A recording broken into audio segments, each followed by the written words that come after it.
ঈদযাত্রায় মানুষ যাতে আনন্দের সাথে যাতায়াত করতে পারে এই জন্যই আমাদের তদারকি কার্যক্রমটা আপাতত হচ্ছে। আমরা জানি যে ঈদযাত্রার সময় যে টিকিট থেকেও টিকিট দিচ্ছে না বা টিকিটের মূল্য বৃদ্ধি করে দেয়, এরকম কিছু ঘটনা, অপ্রীতিকর ঘটনা ঘটে।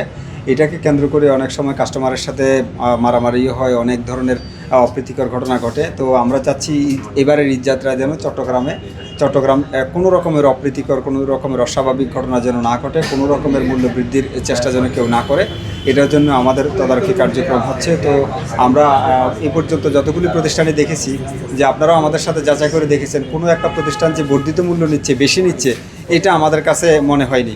আমাদের কাছে মনে হয়েছে যে তারা ন্যায্য রেগুলার যে ভাড়া, সেই ভাড়াটাই তারা নিচ্ছে।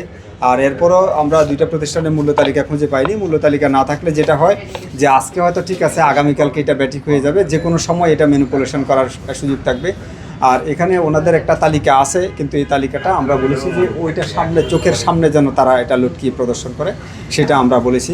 আর এই মূল্য তালিকাটায় আমরা একটু আগে আরেকটা প্রতিষ্ঠানে গিয়েছি, তাদেরকে বলেছি যে এসির মূল্যটার তালিকাটা তারা নিজেরাই করে নিজেরাই এটা লটকায় প্রদর্শন করবে, যেমনভাবে গ্রিন লাইনের তারা নিজেরা যে তালিকাটা করেছে এরকম। তো আসলে হতাশার কিছু নেই, আমরা কাজ করে যাচ্ছি, ইমপ্রুভমেন্টও আপনারাও দেখতে পাচ্ছেন।